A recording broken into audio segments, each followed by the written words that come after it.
Welcome everyone to this second session of the National Colloquium for Artificial Intelligence.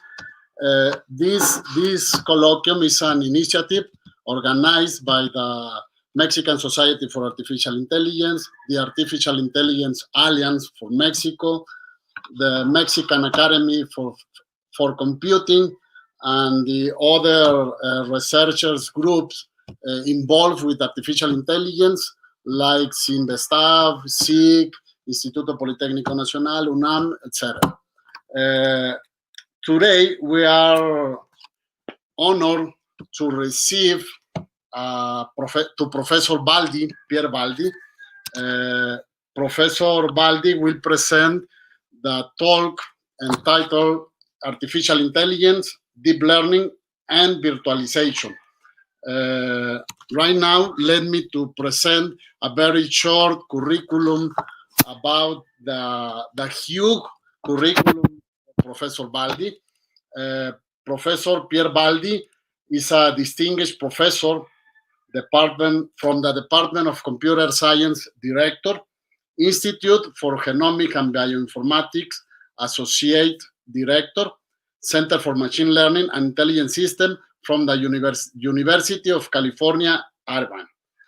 Pierre Baldi earned master's degree in mathematics and psychology from the University of Paris and a PhD in mathematics from the California Institute of Technology. He is currently distinguished professor in the Department of Computer Science, director of the Institute for Genomics and Bioinformatics, and associate director of the Center for Machine Learning and Intelligent System at the University of California, Irvine. The long-term focus of his research is on understanding intelligence in brains and machines. He has made several contributions to the theory of deep learning and developed and applied deep learning methods for problems in the natural science, such as the detection of exotic particles in physics, the prediction of reactions in chemistry, and the prediction of protein secondary and tertiary structure in biology. He has written 5 books and over 300 peer-reviewed articles. He is the recipient of the 1993 Leo Allen Award at the GPL, the 2010 E.R. Cayaniello Prize for Research in Machine Learning, and the 2014 Google Faculty Research Award. He is an elect fellow of the AAAS, AAAI, IEEE, ACM, and ESCB. Without any more to say, please, Pierre, the floor is yours. Thank you. Thank you very much for the invitation to talk to you today. I'm going to talk to you about AI, in particular deep learning, which is today the main technique that is used in AI, and virtualization, and what are the connections between these ideas. Everything I'm going to say is contained in these references for those of you who are interested in the topic. So there are a few articles, and then there is a book that should come out. Actually, it is being delayed, so it will come out, I think, in March 2021 on deep learning and its applications in the natural sciences. So the roadmap for the talk today is, first, I'm going to go over AI and deep learning and just go through a few historical points. And I will discuss some of the questions that are raised by those historical points. Then I will introduce the concept of virtualization and why it is, I think, so important for computer science and for AI. And I will show how ideas of virtualization can help us address those open questions, solve them, and also give us some directions for future research. So let me start with a few historical points and remarks. And to begin with, I want to go back to the early 50s, late 40s, early 50s, to Donald Hebb, who was one of the first to think about possible learning rule, learning mechanisms. And he wrote a book on this topic where there is not a single equation. But somewhere in the book, you find this sentence that has become quite famous, and it's, to paraphrase it in a short way, the idea is that neurons that fire together wire together. So it's the idea of correlational learning, where neurons that have correlated activities should strengthen their connection, right? And so you can write mathematically one simple way of writing the Hebb idea is to say that the change in the weight between neuron I and neuron J should be proportional to the product of their activities. That's the so-called simple Hebb learning rule. And it is an attractive and interesting rule, but if you take a complex network for, say, computer vision, no one has been able to get those networks to work using this simple rule, and there are reasons for that, and that's one of the issues we're going to discuss in this talk. A few years later, Fukushima came up with the so-called neocognitron architecture, which is basically a convolutional neural network. So inspired by the work of Yuval and Wiesel in the 60s, basically Fukushima thought about building architectures, neural architecture, where the lower layers basically are implementing convolution operations, filters, edge detectors, etc., that can be applied to the incoming image in order to produce translation invariant recognition of objects in those images. And that's pretty much the sort of architectures we're using today in computer vision. The only problem was the learning. How do you learn the weights of such an architecture? And if you read the papers by Fukushima, he proposed to do it by Hebbian learning. And no one has been able to train a convolutional neural network with Hebbian learning for computer vision tasks.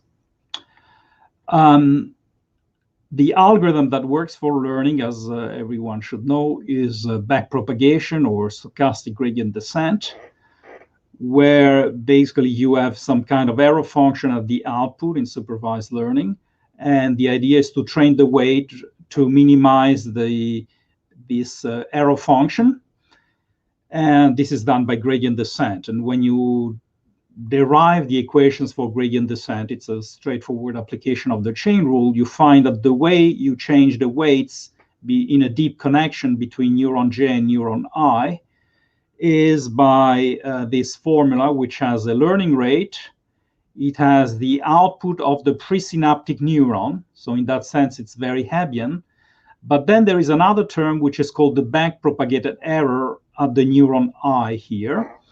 And this backpropagated error has to be computed starting from the top layer and then propagating the activity, the error activity in the reverse direction, in the backward direction. And basically, every time you traverse a layer in the backward direction, you have to multiply by the same weights that you use in the forward direction. So basically, in a matrix format, you get the transpose of the forward matrix. And then every time you traverse a layer of activations, you have to also multiply by the derivatives of all the activation functions. So if you write the rule in matrix form, you get the expression at the bottom, where again, in order to change the matrices of weights between layer H-1 and layer H, you have an outer product of the activities in the previous layer, layer H-1. So this is this term here. And then you have the backpropagated error, which is an alternation of operations where you have matrix multiplications by the transpose of the forward matrices. And then the F's represents the derivative of the transfer function of the activation functions in each one of the layers. And at the top, the error in general is t minus o under very standard assumptions that I'm not going to go over. Okay, so that's the algorithm that works. And already in the late 80s, early 90s, we were able to train, us and many other groups were able to train convolutional neural networks like Fukushima's network on computer vision tasks. The most famous application is digit recognition by Yann LeCun and collaborators. But for instance, in this case, with Yves Chauvin, we were applying these architectures to fingerprint recognition. This is what you would call today a Siamese architecture, where you present two fingerprint images. And the goal of the convolutional architecture of the CNN is to decide whether yes or no these two images come from essentially the same finger or not, right? So it's a classification architecture that you can train, and already in the late 80s, early 90s, we were able to show that this was working quite well. Today, we have an explosion of such applications in the biomedical sciences and across all areas of technology, self-driving cars, etc. I'm just going to very briefly show you an application that we have in biomedicine for colonoscopies, which is given an image of the colon, try to identify whether there is a polyp. You can see here a polyp, and draw a bounding box around the polyp. So we can do those tasks very well. You can see the ROC curves here, given a training set of such images. But also very interestingly is that the training may take some time, a couple of weeks on a few GPUs. But once the system is well trained, it can produce outputs very fast in something like 20 milliseconds. So even if we're using video, which is what colonoscopy is about, we can still use this network that is trained on still images, on individual frames, to recognize and locate polyps. I hope this is going to work. I have a video. Let me know if you don't see anything. Otherwise, I'll assume that you are seeing this video. And you are going to see this sort of AI in production mode, where you are seeing clips, video clips from actual colonoscopies. And you can see our system is putting bounding boxes around polyps. And this system is actually a derivative of this system, I should say, is currently undergoing clinical trials. So it's being used in real life, in real applications.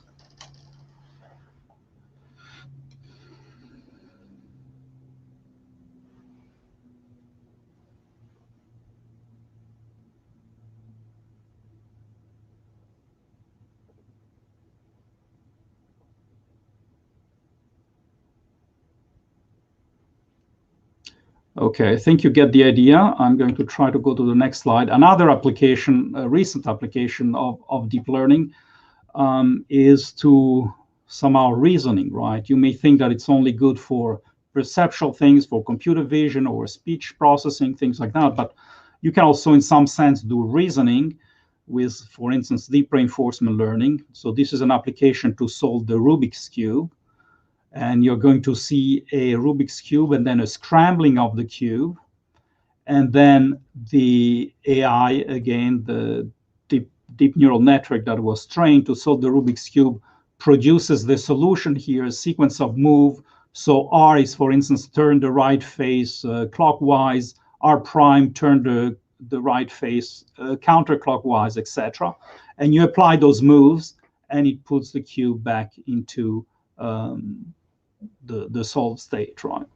So these are just examples of things you can do today with deep learning. Of course, there is many more. And what I want to point out is that these brief historical points and demo lead us to a few open questions. The first question is, why do we seem to have only two learning rules, right? Hebb rule, gradient descent, backpropagation seem to be the main rules in the literature.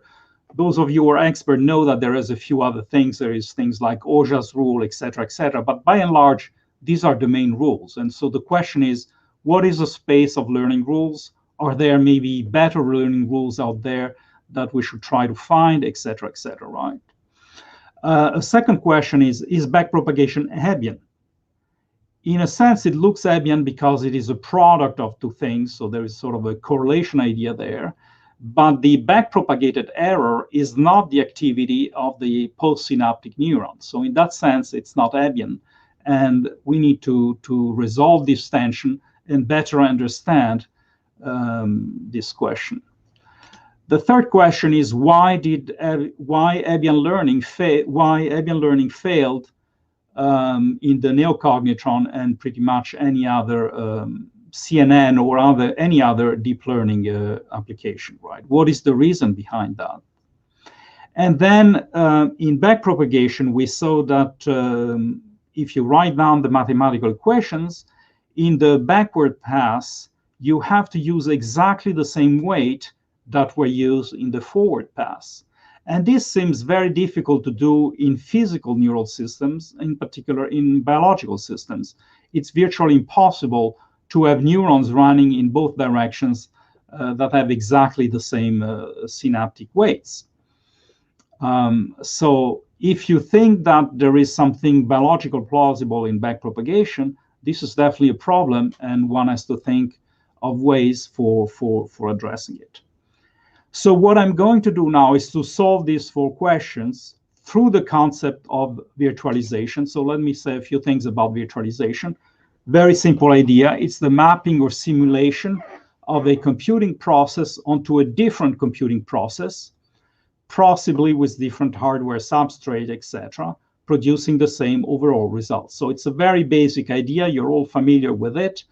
I can argue that it's at the center of computer science, because what is computer science if it's not, taking let's say, an algorithm, a computation, adding two binary numbers together, for instance, and mapping this sort of abstract mathematical concept onto the dynamics of some hardware substrate, whether it is an abacus or transistors or DNA computing or quantum computing.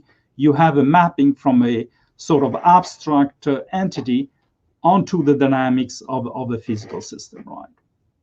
So virtualization is really at the center of computer science. When you study Turing machines, you definitely go through virtualization, because you start in a typical course with the development of special purpose Turing machines for adding two binary numbers or for detecting whether a binary number has an even or odd number of ones, the parity problem, etc., etc. So you learn how to build such machines, and then you move to the next stage where you introduce the universal Turing machine, which is a machine that basically virtualizes all these special purpose Turing machines. So again, the concept of virtualization is fundamental. If you're familiar with NP completeness proofs, the way you prove that a problem is NP complete or NP hard is basically by showing that it can be reduced to another problem that is NP complete through a polynomial transformation, right? So for instance, you know that you can encode a satisfiability problem into a traveling salesman problem, and vice versa, via polynomial transformation. So that's also a form of virtualization. And these are sort of theoretical examples, but at more practical level, you know that any large computing center has a plethora of virtual machines of different kinds.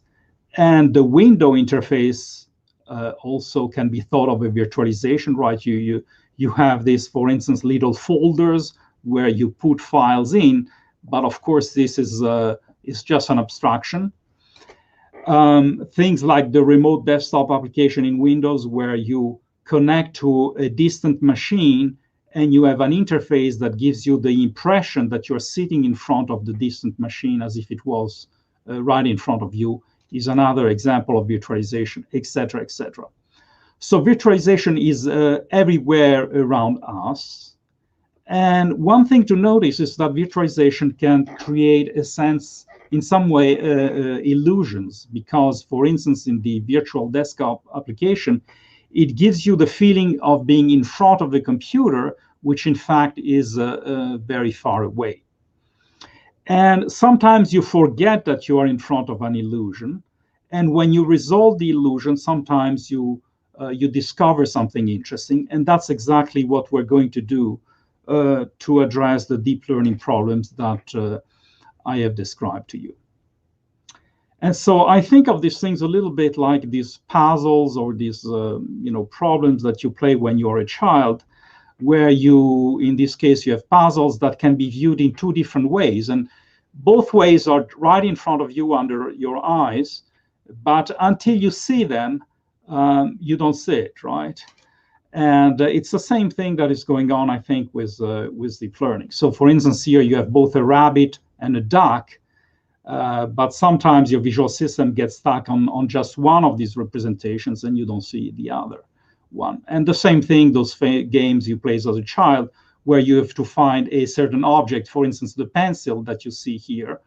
And those objects are just under your eyes, but you don't see them until you get this special sort of a haha moment where you suddenly can see them. So let me give you a few examples of virtualization and sort of discovery of the illusion that is underlying the virtualization. In remote desktop application, for instance, if you want to do a Control-Alt-Delete, which is the Windows command that you execute, that you type in, when you want to look at which processes are running on a machine and to kill them. So if you are in remote desktop and you want to do a Control-Alt-Delete on the remote machine, it doesn't work, because if you type Control-Alt-Delete, it's going to apply to the machine, the real machine that is in front of you, not on the remote machine.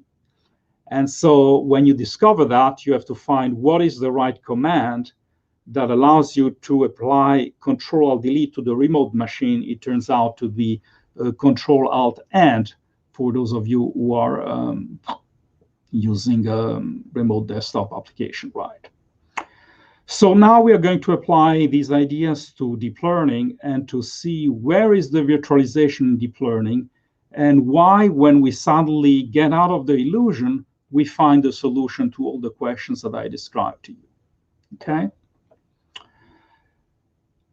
It turns out that all the deep learning that 99% of the people are doing are virtualizations, right? You use TensorFlow, Keras, PyTorch on your GPUs, etc. But if you think about it, there are no neural networks. There are no neurons and no synapses. What you're running are fantasies of those objects implemented through digital storage, digital code on your computer. So definitely there is a virtualization of neural networks in all the deep learning that is going on today. And so to resolve this illusion, what you have to do is to really go back to the neural level. You have to think that you are a neuron. You have to think that you are a synapse to try to understand what is going on. And so let's do first the exercise at the level of neurons and then at the level of synapses. And that is where we're going to find a lot of insights relative to the questions that I posed at the beginning. So let's first do the exercise of being a neuron. Here are examples of neurons. And imagine that you are one such neuron.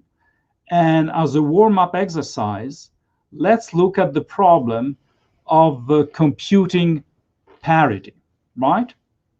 So imagine you are a McCulloch and Pitts neuron. I give you a strings of 0 and 1s at the input, right? And you have to decide whether the number of 1s is even or odd. You should know that a single neuron cannot do that. It's too hard for a neuron. And for a human being, it is also very hard. Because, imagine I give you a long string with 100,000 0 and 1s. It would be very tedious to count how many 0 or how many 1s are in that string, right? So that's fine. Let me give you another example now, which is computing the connected task on the input bit vector. So what I mean by connected is basically whether the 1s in the input strings are clumped together or not. So if I have a string which has a bunch of zeros followed by a bunch of ones, I should classify it as a 1, right? I can also have wraparound. So if all the ones are at the beginning and the end, that's fine. This is also fine. But then if the ones and the 0 are sort of mixed together, interspersed, then I should classify as a 0, right? And I ask you, can this function be implemented by a single neuron? And is it easy or hard? How does it compare to parity? Your first impression should be that this is much easier than parity, right? If I gave this task to you, would you rather do parity or this? This is much easier. You just look at the string, even if it's 100,000, you look at it, you look where the ones and the 0 are, and you make your decision. So your first intuition is to say this problem is much easier, and maybe it can be done by a single neuron. In reality, this problem is very hard, and it cannot be done by a single neuron. It is basically as hard, if not harder, than the parity problem. The reason you get fooled is because you're using your brain, right? The problem is easy when you use your visual system and your brain, which is a supercomputer with, billions of neurons, et cetera, and trillions of synapses, right? But if you put yourself in the shoes of a single neuron, you will see that this problem becomes very hard. This neuron has no eye and no visual cortex, and for instance, doesn't know that the second bit in the string is to the right of the first bit, etc., right? It only receives an input string without any notion of sequence, of geometry.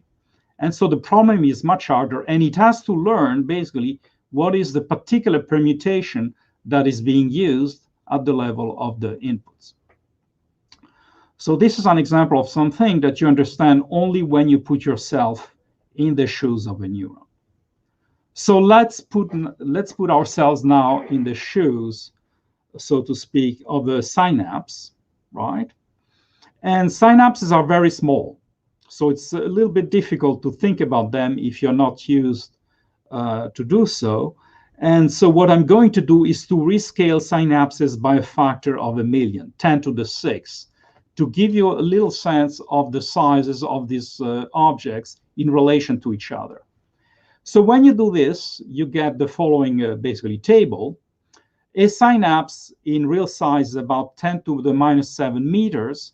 So you multiply by 1,000,000, you get 10 to the minus 1 meters, which is 10 centimeters, which is about the size of a fist, right? So you have wherever you are, take your fist and think of it as if it was a synapse. And imagine that you're trying to play tennis, to learn how to play tennis or to play the violin, and ask yourself, where is the tennis racket? Or where is the bow of the violin? That's very easy, right? Your arm is about 1 meter in length, 2 meters if you're looking at your leg, right? And you multiply this by 1,000,000, you get 1,000,000 meters, which is on the order of 8,000 kilometers, right? So maybe if you are in Mexico City, you see that your the tennis racket is maybe in Tijuana or something like that, right? So how can a synapse decide how to adjust itself, for instance, strengthen itself or weaken itself, in order for you to play better tennis when the tennis racket is so far away? That is really the question that is the center of deep learning, right? This is really what this deep learning is about. What is the algorithm for adjusting synapses that are buried very deep inside a very complex jungle of wires and neurons? The synapse doesn't know anything about tennis. It doesn't know anything about Newton laws of physics, about mechanics. It doesn't have a cell phone. It cannot Google the answer. It is completely blind. It can only see its local biophysical environment. And so it is, in a sense, very mysterious to think about how the synapse can address this problem, right? But what comes out of this is what I call the locality principle, the idea that in a physical neural system, the learning rule for adapting a synapse can only depend on variables that are available locally, right? This is not something you think about if you're doing Keras and TensorFlow on your GPU, right? Because locality is completely irrelevant. Using the transpose of the matrices is very easy when you're doing things in the digital world. Only when you think about the physical neural network level do you really realize that you have this very big problem of locality. And to me, this locality principle is a little bit like the principle in physics, the principle of that the law of physics should be the same in all frames, right? The principle that comes out originally was formulated by Galileo. It's a very simple principle. It can be understood by a layman, but in fact, it has very significant and very technical mathematical consequences, including getting to, if you apply to frames that are moving at uniform velocities, you get basically special relativity, sorry. But if you apply it to frames that are in rotation or with accelerations, you can get all the way to general relativity. So a very powerful, very simple principle, but very powerful. And I think the principle of locality is a little bit like that. So let me show you what happens when you apply it to modern deep learning. So how can we formalize the notion of locality when we use the sort of simple neural models that we use today?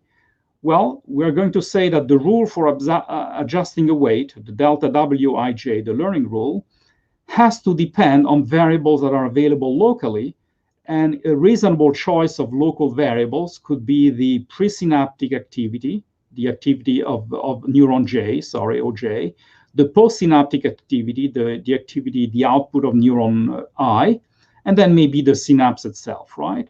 So a reasonable definition should be that a local learning rule for a weight should be some function.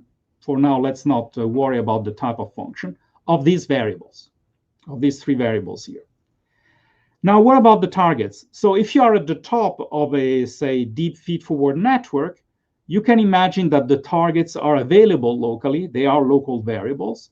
And so you can write a learning rule that is a function of the targets, again, the outputs of the pre- and postsynaptic neurons, and maybe the synapse itself, right? So now we have a general form for a local learning rule deep inside a feed-forward network and as well as in the output layer. And we can use that to do all kinds of analysis. So for instance, we can worry about the functional form of the function f. And a reasonable thing to do is to say, well, let's assume that f is a polynomial, perhaps even a polynomial of low degree. So if you say, well, f can be a polynomial of degree 2 or 3 in those variables, you basically can write down all possible such learning rules with a bunch of coefficients and study them in a systematic way. So that gives you a way to immediately see what is the space of possible learning rules, and then to study them in a systematic way if you're interested to do so. And we have done that. It's published in the paper that I'm referring here, in particular in this paper on local learning rule. You can derive tables that tell you what happens with all these rules, etc., etc. I'm not going to go into the details. But the essential point is that this exercise is only mildly interesting, right? You can find learning rule that can do, some simple statistical operation. Oja's rule, for instance, can extract the principal component of the data, etc., etc. But the main point is that with local learning rules, no matter how fancy they are, polynomials of degree 100 or maybe a rational function, trigonometric function, it doesn't matter. If you use local learning rules like Hebb rule, in essence, you won't be able to solve difficult problem in a feed-forward network. So here's why. And that's the answer to one of the questions that I raised. Imagine you have a deep feed-forward network, and imagine that you have local learning rules using the definition that I gave you between the different layers. So for instance, here you have a deep layer of synapses. The learning rule is written like this, and you're free to choose whatever you want. At the output, you're able to use the target. So you have a local learning rule that looks like this. And suppose you're doing computer vision. So you have example ImageNet, right? So you have example of images coming in. You have objects that are targets. You can use a softmax at the output. It doesn't matter. What I'm saying is that you're never going to be able to do well on ImageNet if all you do is this. And the reason is very simple. The reason, if you think about it, is that no matter how complex this rule is, the weights here that you get in the deep layer H are going to depend only on the input. These deep weights are never going to see information from the targets if you're applying local learning rules in a feed-forward networks.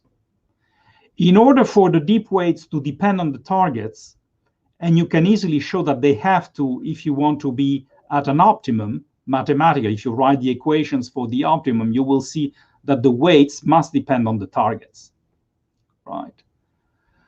So if you want to be able to have weights, deep weights that depend on the targets, that means that you have to send information about the targets or about the error from the top layer all the way down to the deep weights. Of course, this is what backpropagation does. But again, it's easy to do on a GPU, on a digital system. If you think about a physical system, the question comes up. How are you going to send information from the top layer all the way back to the deep synapses, right? So this explains why Fukushima plus Ebb never worked and why it cannot work. And it also shows you that you need something, you need a channel to send information about the targets, about the errors, all the way from the top layer back to the deep synapses. I call this channel the deep learning channel, the DLC. And a simple conclusion of our reasoning is that a physical system must have a DLC in order to solve ImageNet or to do complex tasks. So if you're dealing with a physical system, biological or other, right, you need to worry about where is the DLC. It's a physical channel in the Shannon sense. It has to have a physical implementation. It has to carry information. So the other question is, what is the information that you have to send through the DLC for enabling learning in deep synapses? And it has a rate, right? A capacity, Shannon again. So every time you think about a physical system, you can ask those questions and you have to worry about those questions, right? Okay. So the conclusion is that there has to be this DLC, this deep learning channel for optimal learning. In a physical neural system, there must exist a communication channel that conveys information about the targets, the errors, to the deep weights, resulting in local deep learning. If you think about biological system, by the way, this gives us an important insight on the notion of feedback, etc. We know that in biological system, there are actually more wires going in the backward direction than in the forward direction. So those could perhaps be part of the DLC. But very often we use the word feedback in a sort of ambiguous way, because there is a notion of fast feedback, right? Where, for instance, in the visual system, you may have activity going from the bottom, from the input layers, from the retina, the LGN, V1, etc., towards the deeper areas. And you may also have sort of top-down expectation that are propagating in the opposite direction from the deeper centers towards the periphery. And you can imagine these two streams need to interact with each other in order to stabilize your perception, etc., on a fast scales, on the order of tens or hundreds of milliseconds, right? So that's one idea of feedback, or in a motor control, where you have very fast feedback based on activity and not necessarily on learning. The DLC is about learning, so it's feedback that could be slower, that occurs on slower timescales, where information is propagated from target layers, where you have a notion of error, all the way back to deep synapses. These two different signals could use the same connections or could use different sets of connections. We don't know that for a biological system, but it's definitely something to be aware that there is these two completely different kinds of signals propagating in the sort of backward direction. The other interesting conclusion that comes out of this analysis is that if you believe that backpropagation is plausible, that this is the biological systems are doing something like that, and again, that's a question that is not settled, it basically predicts that you have a DLC going back from the periphery to almost every synapse in the brain. Right? So it's a very strong prediction, again, from a very, very simple principle of locality. Okay, so the DLC, you can ask where is it, where it is, what does it, what information it's sending, how is it sending, etc. What is the capacity? Of course, these questions have to address, ultimately they have to be addressed in a physics-dependent way, depending on which physical system you're using, whether it's a biological system, whether it's optoelectronic or whatever. The answer is going to be, of course, different. But you can show also that, at least conceptually, backpropagation is essentially optimal because it sends the best possible information, which is the gradient, the best direction for incrementally optimizing the weights, using only OW operation, one operation per weight, essentially, with the big O notation. And you can show that you cannot do better than that. This is the minimum that you have to do. So there is definitely a sense in which backpropagation learning is optimal. And so you can expect that ideally DLCs, whatever their implementation, should try to do something that is close to backpropagation. So of course the question comes up of, how can you implement backpropagation in a physical system if you cannot transpose the forward matrices, right? If you cannot ensure that the weights in the backward direction are identical to the weights in the forward direction. So let me show you a solution to that problem that comes by looking at backpropagation in this form, which is what I showed to you in a previous slide. And if you think about it, and you look at the backpropagated error, you see that it is a product of many terms, where you have the transpose of the forward matrices, which are changing in a somewhat slow scale, especially if you're doing batch learning or, depending on the size of your batches, this matrix doesn't change over an entire batch. Whereas, or if you do true gradient descent, whereas the derivatives of the activation functions are changing very rapidly. For any given example, these derivatives are changing. And so in a sense, you can think of this matrix as being somewhat random, a matrix that is fluctuating somewhat randomly. And one idea would be to replace it with a random matrix. Okay? And that's the idea of random backpropagation. It was presented first in a paper by Lillikrap and collaborators, where the idea is to, instead of using the transpose of the forward weights to propagate the error, is to use completely random matrices and see what happens. And the amazing thing is that it works. You can put completely random matrices on the way back, and you still can show that the system, through simulation at least, the system can learn. Of course, if this works, it completely addresses the problem of having symmetric connections in the backward channel. Now, when you think about random backpropagation, of course, there are many, many possibilities, right? How do you choose your random matrices, right? They could be Gaussian, they could be binary with coin flips, etc., etc. You could use dropout on the way back. You could use the derivatives of the forward activation or not use them.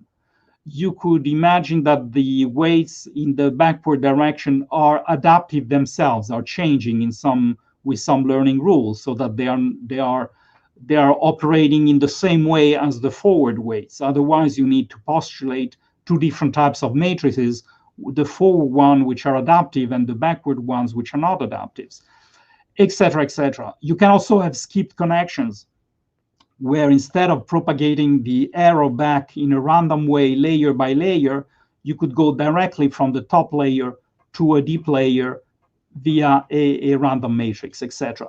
So there are literally dozens of variants of random back propagations, and we have studied all of them in detail through simulations and in some cases analytically.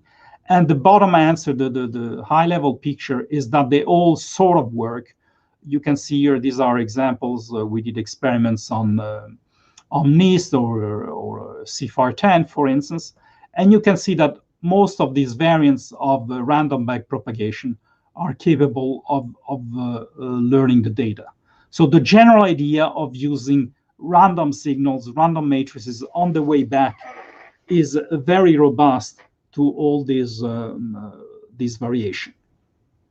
And so I would argue that the DLC is actually very robust, and most of these combinations work well. In some cases, you can actually prove it mathematically, and again, I won't go into the mathematical details, but you can look at our references.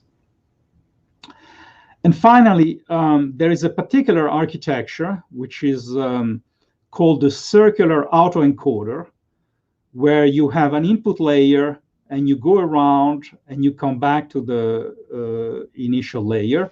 This is why it is an autoencoder. So you can imagine that by the time you go once around the loop, you could compute an error function here in this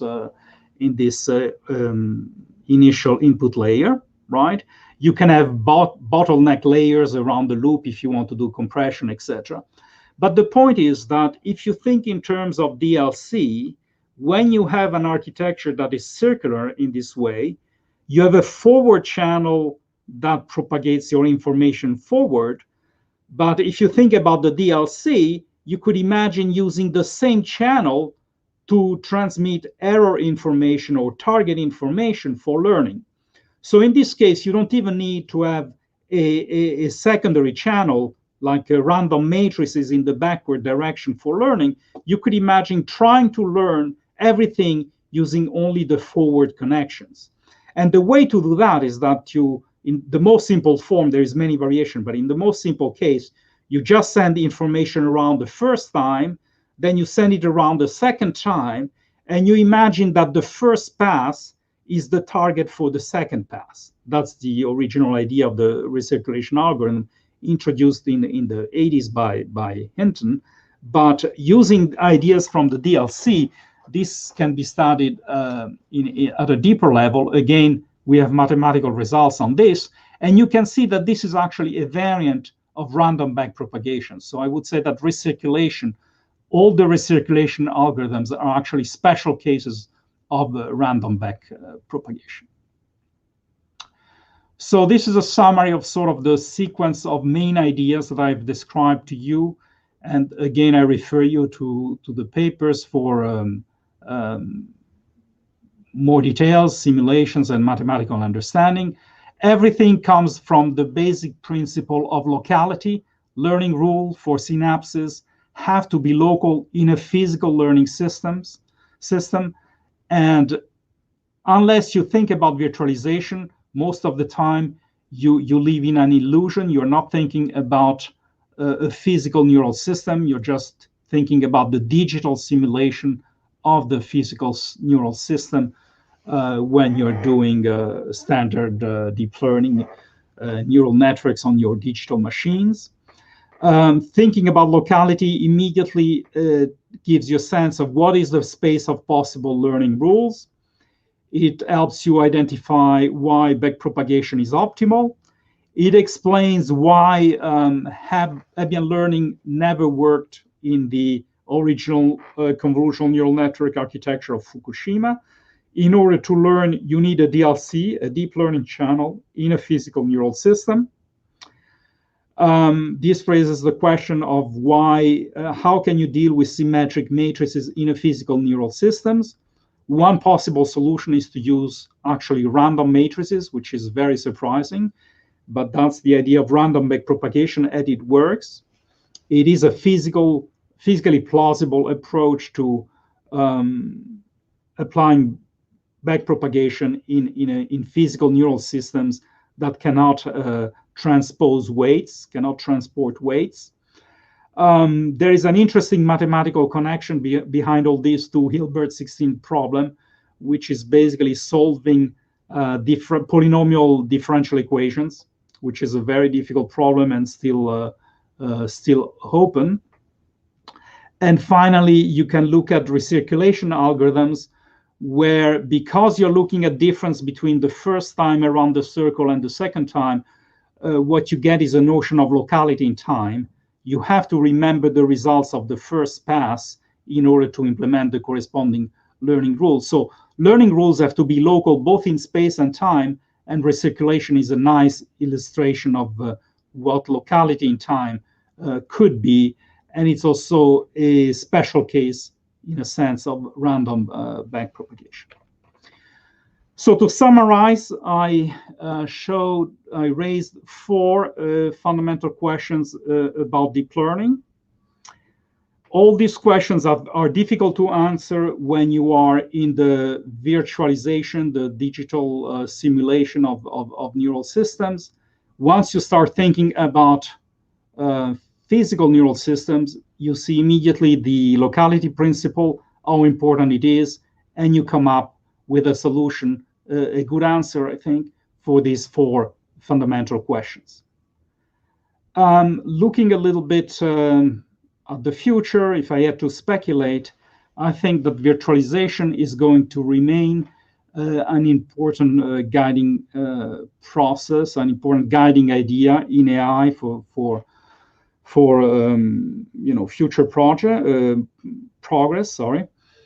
I think you're going to have situation where you have many agents or processes that are capable of emulating each other, or one process being able to emulate another process.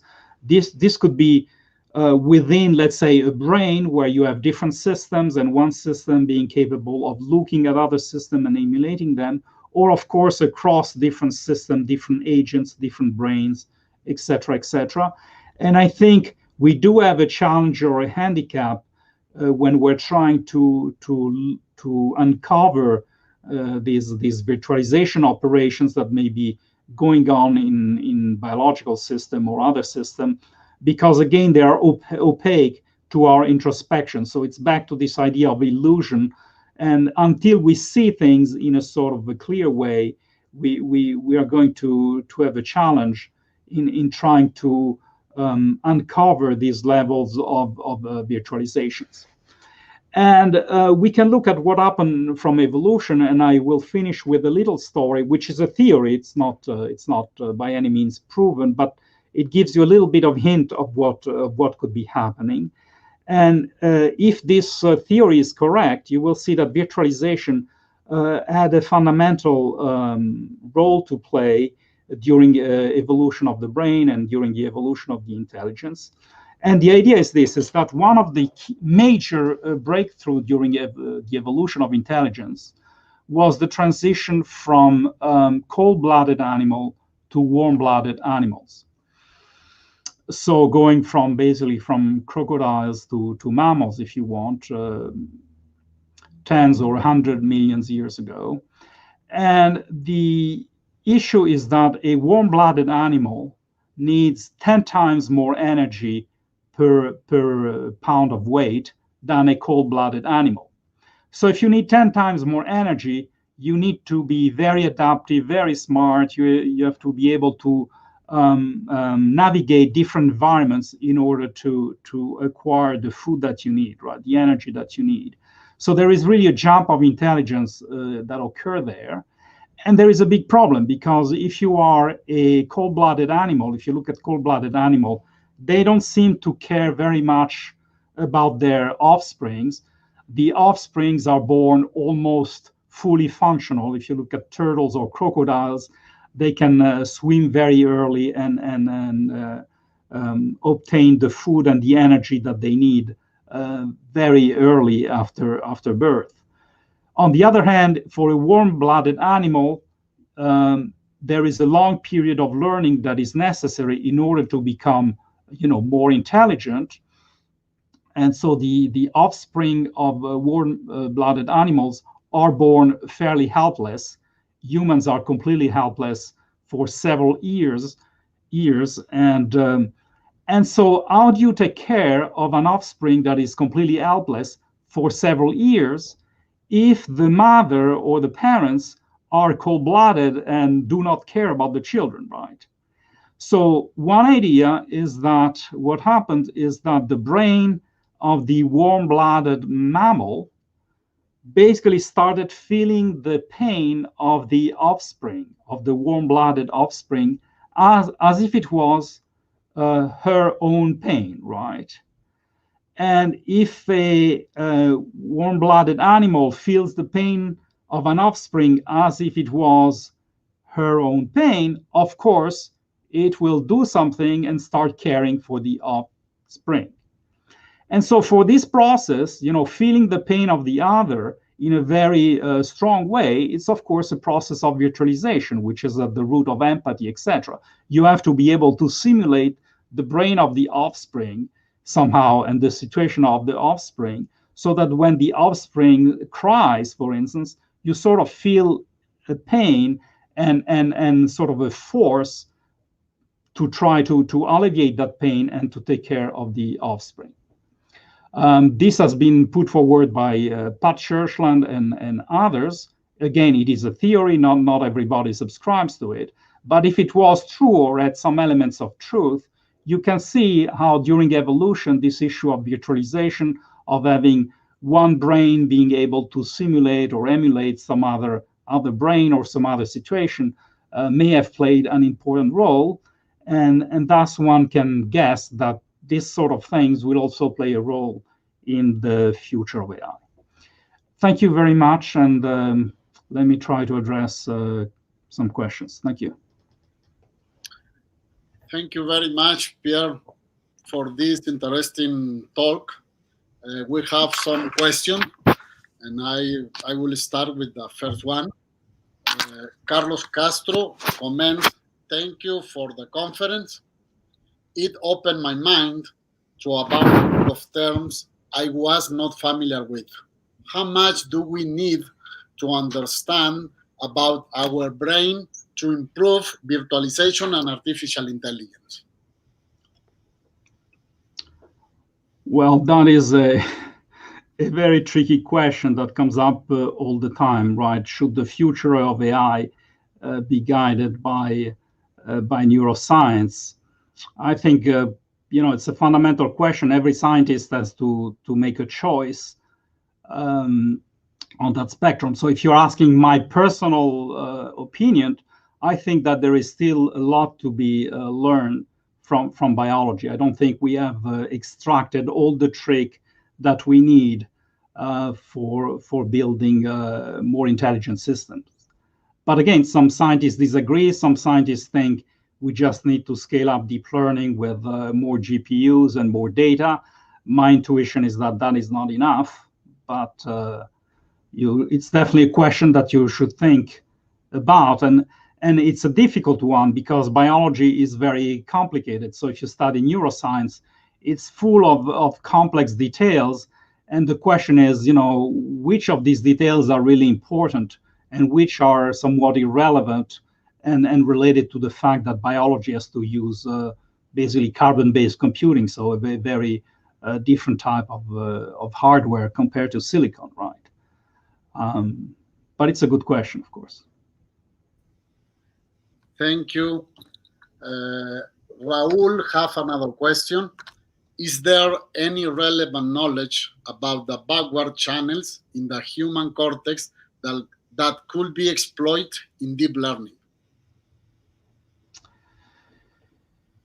Yes and no. In terms of anatomy, as I mentioned, we know that there are more connections going in sort of the reverse, in the backward direction, than in the forward direction. I think the ratio is like 1/3 to 2/3, something like that. So definitely those could implement the DLC, could be used to implement the DLC. There is, of course, tons of literature on learning algorithms at different scales at the level of what happens inside synapses biologically, biochemically, what happens at the level of electrical signals of, spike and spike trains, etc., how close they have to be in time for learning and for potentiation, etc., etc. So there is literature, but in spite of all the literature and everything, you get a sense that we don't really understand how learning is implemented in the brain yet. Not well at all. Thank you for your answer. Cristian Ocaña Bautista have another question. Hello, I am a bachelor student, and in the future, I intend to obtain a master's degree in this science. I would like you to recommend a collection of books to start with it, and what mathematics knowledge is essential to master for understanding them. Very interesting question.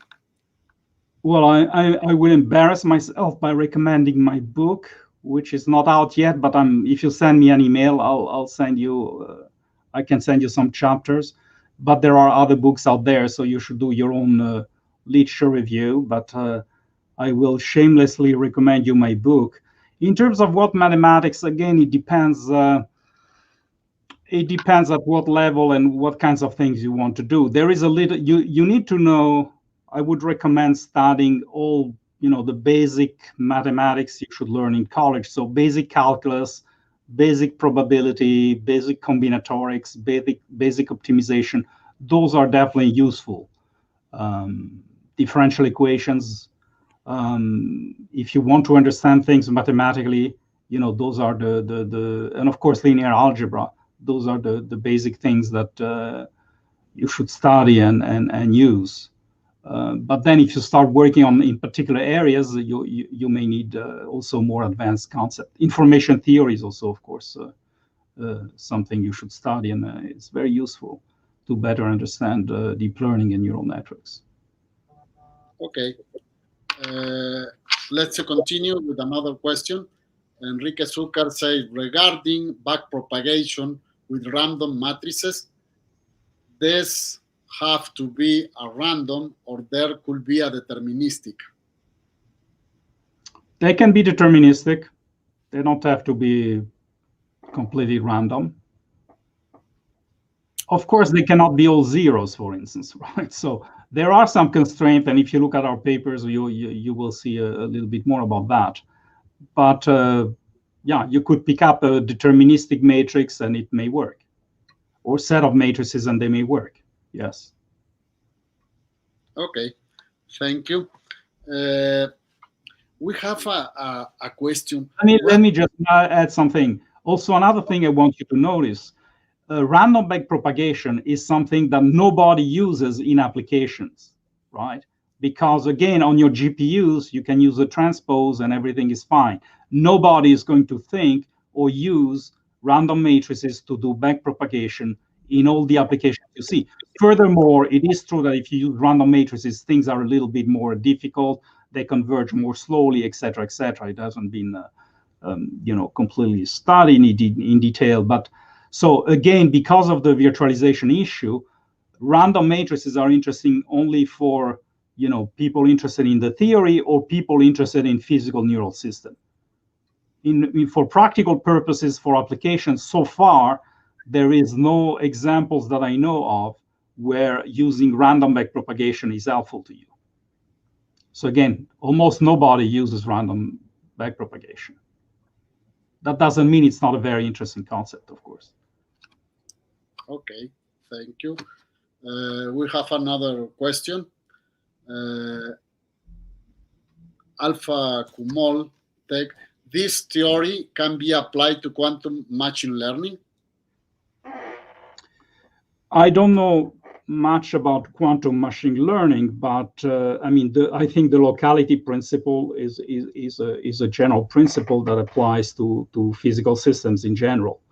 So, in that sense, I think there should be something about of that nature that can be applied to quantum learning. But again, I'm not an expert on quantum machine learning.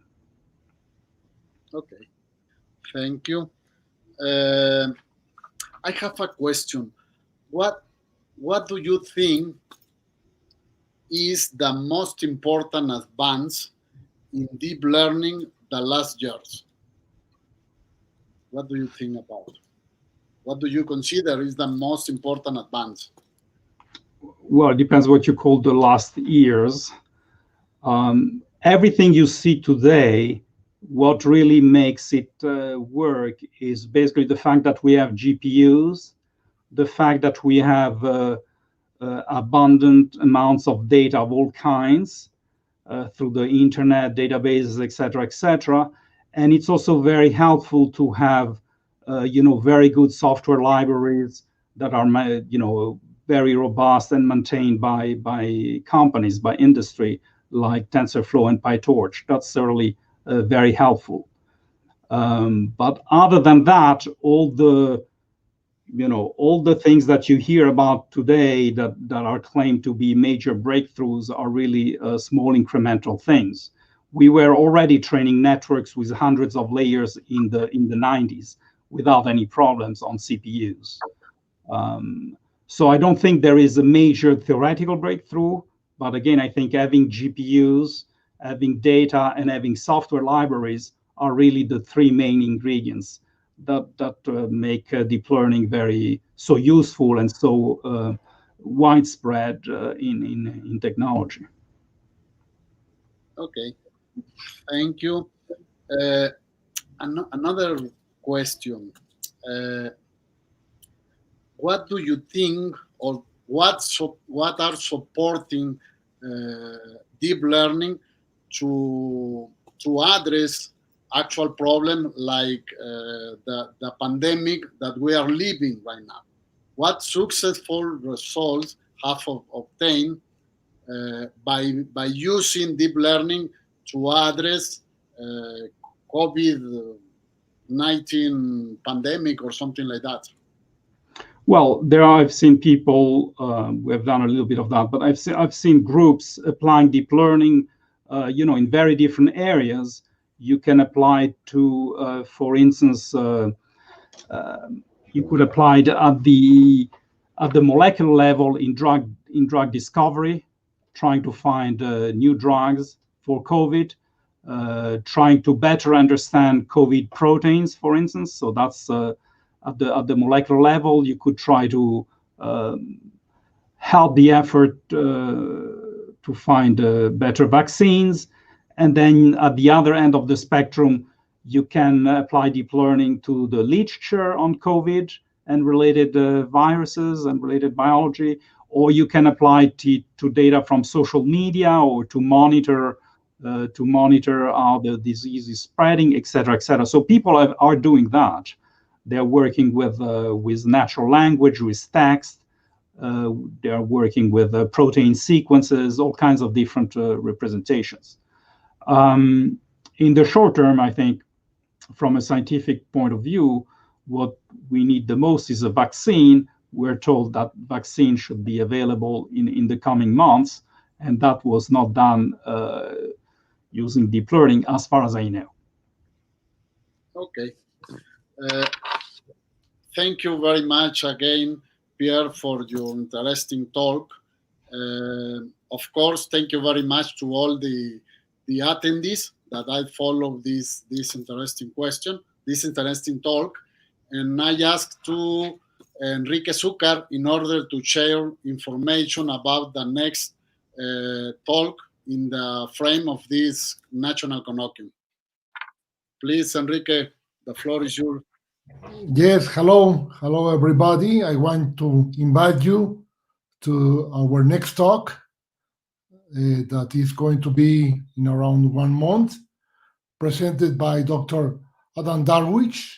He's a professor in UCLA, has a lot of contributions in symbolic and probabilistic reasoning, and is going to talk us about tractable reasoning and learning with arithmetic and Boolean circuits.